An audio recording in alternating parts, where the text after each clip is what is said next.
Nilanggam ang Denver Nuggets sa Game 2. Tinambakan sila ng Minnesota, nag-ala Michael Jordan pa si Anthony Edwards. Binato na lang ni Jamal Murray ang isang hit pack nung first half habang nasa live game. Possible suspension or multa pa ang ibigay kay Jamal Murray dahil pwedeng mag-cause ng injury yun at saka nasa rulebook din naman ng NBA yun. 61-36 ang score ng first half, struggling ng todo doon si Jamal Murray. Dalawang game na rin hindi pinaabot ng Minnesota sa 20 points ang Denver ng second quarter. 25 points ang naging lamang ng Minnesota nung first half, pinaluhod na lang ni Anthony Edwards si Reggie Jackson. Pero actually bumigay na talaga yung mga paa ni Reggie Jackson nun. Since round 1 pa lang ng playoffs, meron ng injury sa paa. Natuluyan na si Reggie Jackson, lalong lumiit yung rotation ng Nuggets kapag nawala pa siya sa series.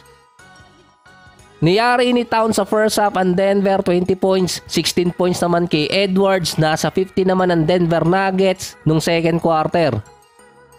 At 15 points din nung first half si Aaron Gordon. Nung second half naman, almost dead end na para sa Denver. Napipigilan sila ng Minnesota, hindi naman makastop sa kabila ang Nuggets. Si Edwards nasa 20 points per game pa kapag second half sa playoffs. Hindi rin ganong kaganda nilalaro ni Jamal Murray nung second half din. Dalawang sunod na para sa kanya.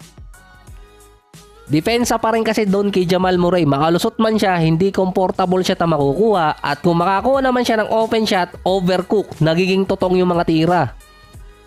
Winawagwag lang din ni Edwards yung defense ng Denver. Meron siyang 27 points at nasa 7 assists. 11 out of 17 sa field, 64%. Si Towns naman 27 points at 12 rebounds. Pinatunayan lang din ng Minnesota na hindi bogus yung sweep nila nung first round na defensively nalamangan nila ng malaki yung Suns. Yung Nuggets, tatlong offensive player na meron pang playmaker doon ang dinidepensahan at dalawang beses nag-struggle din. Si Nikola Jokic para sa Denver, 16 points, 15 rebounds, 8 assists. So magandang stat line yun, pero 5 out of 13 shots sa field, dalawang sunod ng below 50%. Si Nikola Jokic, ang huling beses na nangyari sa kanyang below 50% sa field ay April 6 pa. Si Jamal Murray naman nasa 8 points, 13 rebounds, 2 assists, 3 out of 18 sa field, 16%.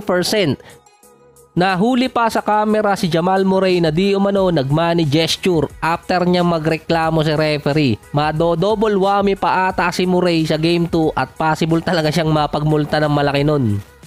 Sabi nga ni Jokic yung nakaraan, kailangan niyang i-clone yung sarili niya para malusutan si Gobert at si Naz Reid. Malapad din kasi yung katawan ni Naz Reid na kahit talaga siyang bantayan. Yung build din ng lineup ng Minnesota ay para talunin talaga yung Nuggets at si Jokic. Ang GM ng Minnesota si Tim Connolly since 2022. Siya yung bumuo ng lineup ng Minnesota na nakakapasok na rin sa playoffs. Siya rin ang bumuo ng Nuggets lineup gaya sa pagkuha kay Jokic, MPJ, Jamal Murray, yung trade kay Gordon at iba pang ginawa bago mag-champion itong Nuggets noong 2023 bago siya lumipat nun. 0-2 na ang Nuggets versus Minnesota. Manageable pa rin naman yun. Meron pa nakakahabol doon at nakakapagpuwersa ng Game 7 or kaya 4 na sunod na panalo. Huwag lang ang mga 0-3 at 1-3 dahil milagro na ang kailangan doon. Napakabihira kasi nakakabalik pa nun. Against din sa Denver Nuggets yung history. Si Jokic kasi ang frontrunner sa MVP ngayon taon na possible siya yung manalo. Since 2000, 4 na players pa lang ang nananalo ng championship na nanalo din ng MVP sa parehong taon. Si Shaq, Tim Duncan, 2 beses kay LeBron at si Steph.